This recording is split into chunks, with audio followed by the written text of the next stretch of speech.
अस्सलाम वालेकुम स्टूडेंट।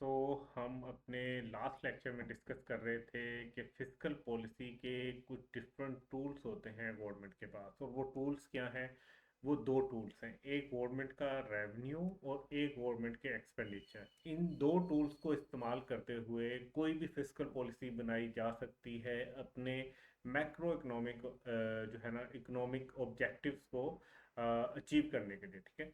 अच्छा, आपको पता है इकोनॉमिक्स में हमने ये पढ़ा है चैप्टर 5 में कि कुछ जो है ना वो मेजर ऑब्जेक्टिव्स होते हैं किसी भी इकोनॉमी के, उनको अचीव करना चाह रही होती है वो गवर्नमेंट। ठीक है, वो अभी हम चल के आगे चल के फिर दोबारा उनको रिवाइज करेंगे। हमने आज एक दफ़ा दोबारा रिवाइज कर लेते हैं अपने फिस्कल पॉलिसी के कुछ टूल्स जो हैं हमारे पास, जो कि दो हैं। एक है गवर्नमेंट रेवेन्यू और दूसरा है गवर्नमेंट एक्सपेंडिचर।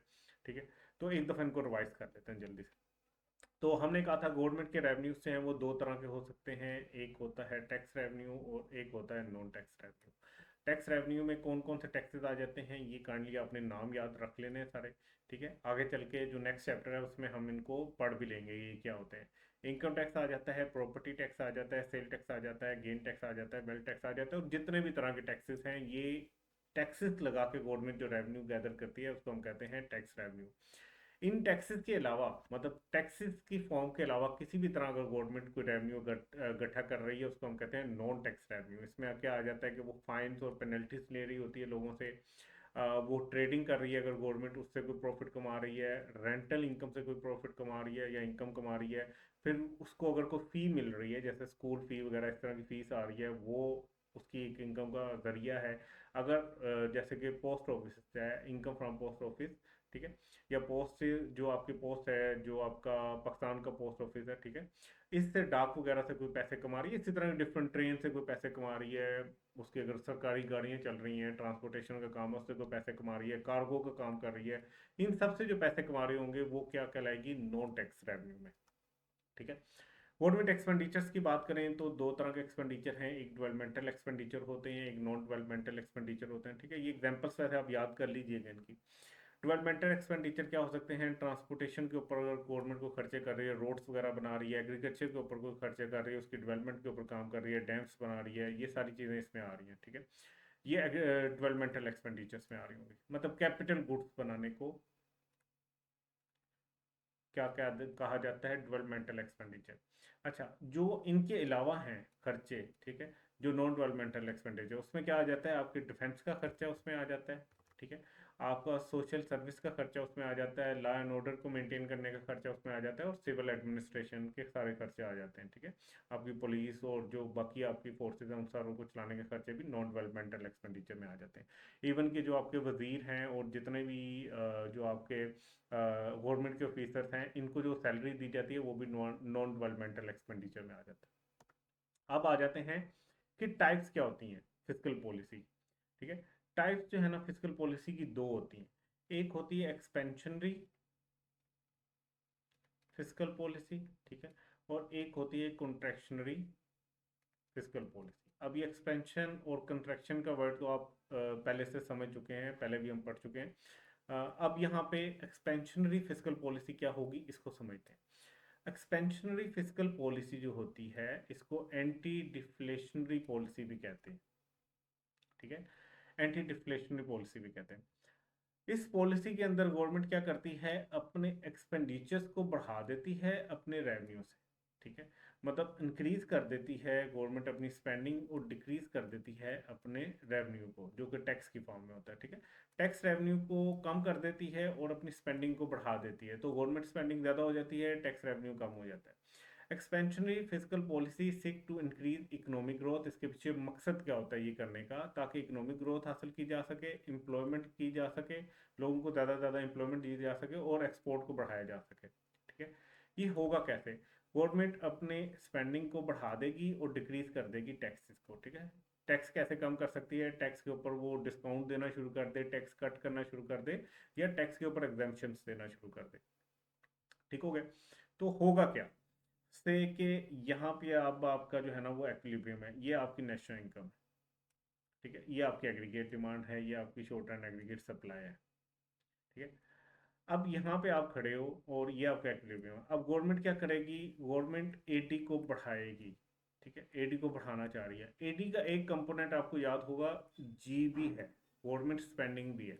अगर जी बढ़ेगा तो एग्रीगेट डिमांड बढ़ेगी, तो एग्रीगेट डिमांड बढ़ाने के लिए जी को बढ़ा के गवर्नमेंट एग्रीगेट डिमांड में शिफ्ट कर सकती है, क्योंकि इसका कंपोनेंट है। तो शिफ्ट करके अगर एग्रीगेट डिमांड को इधर ले आए तो एक नया इक्विलिब्रियम बनेगा, जहाँ पे आपकी नेशनल इनकम बढ़ जाएगी। ये नेशनल इनकम बढ़ेगी तो लोगों को रोजगार मिलेगा, ठीक है, इकोनॉमिक ग्रोथ होगी, लोगों को रोजगार मिलेगा, बड़े लेवल पे आप चीज़ें बनाओगे, एक्सपोर्ट भी कर सकते हो, तो ये पर्पस अचीव किया जा सकता है। ठीक है, तो फिस्कल पॉलिसी की वजह से, ठीक है, ये एक्सपेंशनरी फिस्कल पॉलिसी की वजह से आप अपनी इकोनॉमी की ग्रोथ हासिल कर सकते हो, एम्प्लॉयमेंट और एक्सपोर्ट भी बढ़ा सकते हो। लेकिन इससे एक चीज देखें, इससे ना इन्फ्लेशन भी बढ़ रही है, प्राइस लेवल भी बढ़ रहा है। आप यहाँ से यहाँ पे खड़े थे, अब आप यहाँ पे आ गए हो। तो डिफ्लेशन का क्या मतलब होता है? प्राइस की कमी करना। तो एंटी डिफ्लेशनरी का मतलब क्या है? कि इन्फ्लेशनरी पॉलिसी है ये, इससे इन्फ्लेशन आती है। तो आपने ये नाम भी याद रखना है। ठीक हो गया। नेक्स्ट चलते हैं दूसरी टाइप की तरफ। दूसरी टाइप को कहते हैं कॉन्ट्रैक्शनरी फिस्कल पॉलिसी या एंटी इन्फ्लेशनरी पॉलिसी। ठीक है, मतलब इसको डिफ्लेशनरी पॉलिसी भी कहा जा सकता था, लेकिन एंटी इन्फ्लेशनरी पॉलिसी भी कहा जा रहा है इसको। ठीक है, इसमें क्या होता है, गवर्नमेंट अपना एक्सपेंडिचर कम कर देती है और टैक्स रेवेन्यू को बढ़ा देती है। सो टैक्स रेवेन्यू ग्रेटर हो जाता है इसके एक्सपेंडिचर से। Contractionary fiscal policy seek to slow down the rate of economic growth. ये इसलिए होता है कि इकोनॉमिक ग्रोथ का रेट को कंट्रोल किया जाए या उसको स्लो डाउन किया जा सके, ताकि इन्फ्लेशन को रोका जा सके। ठीक है, पिछले में हमने तीन ऑब्जेक्टिव हासिल किए थे, इकोनॉमिक ग्रोथ, एम्प्लॉयमेंट और एक्सपोर्ट्स। ठीक है, इसमें हम एक ऑब्जेक्टिव हासिल करने जा रहे हैं, इन्फ्लेशन। ठीक है, तो इन्फ्लेशन को कम करने के लिए, डिक्रीज करने के लिए, हमें गवर्नमेंट स्पेंडिंग को डिक्रीज करना पड़ेगा और टैक्सेस बढ़ाने पड़ेंगे। ठीक है, तो नए टैक्सेस लगा के या टैक्स के जो रेट्स हैं उसको बढ़ा के। अब होगा क्या? से पहले आप यहाँ पे खड़े हो, ये आपका इक्विलिब्रियम है, इसके ऊपर आपकी ये नेशनल इनकम है और ये प्राइस लेवल है। अगर आप जी कम कर दोगे, ठीक है, और टैक्सेस बढ़ा दोगे, तो टैक्सेस बढ़ाने से सी भी कम हो जाएगा, लोगों के पास पैसे कम बचेंगे, वो कंजम्पशन कम करेंगे, तो सी भी कम हो जाएगा और जी भी आप कम कर दोगे, तो एग्रीगेट डिमांड वैसे ही कम हो जाएगी, जिसकी वजह से अब यहाँ पे आ जाओगे। यहाँ पे नया इक्विलिब्रियम बनेगा जहाँ पे ये प्राइस लेवल होगा। तो जो आप अचीव करना चाह रहे थे, प्राइस को कम करना चाह रहे थे, वो आपने कर लिया। बट इसका नुकसान क्या हुआ कि आपकी इकोनॉमिक ग्रोथ भी कम हो गई होगी, शायद लोगों के पास एम्प्लॉयमेंट भी ना रहे।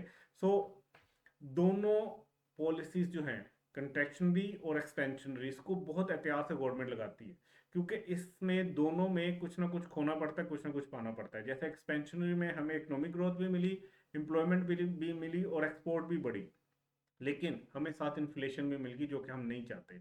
और इस कंट्रैक्शनरी फिस्कल पॉलिसी में हमें इन्फ्लेशन तो कम कर ली, लेकिन साथ साथ इकोनॉमिक ग्रोथ भी कम कर ली, एम्प्लॉयमेंट भी कम कर ली और शायद एक्सपोर्ट भी कम कर ली हो।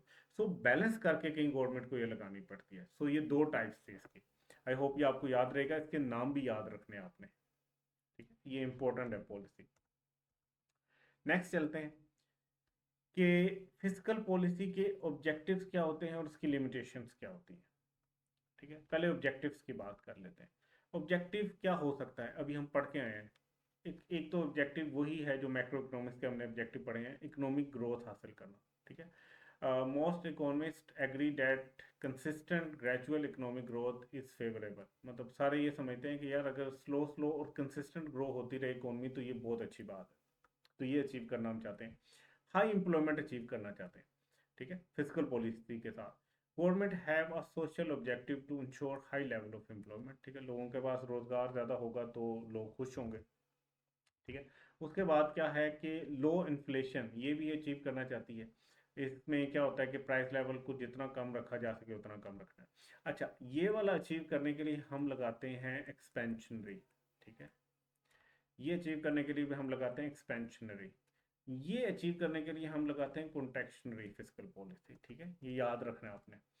अच्छा, चौथे नंबर पे क्या है कि हम चाहते हैं एक्विलिब्रियम या बैलेंस ऑफ पेमेंट में।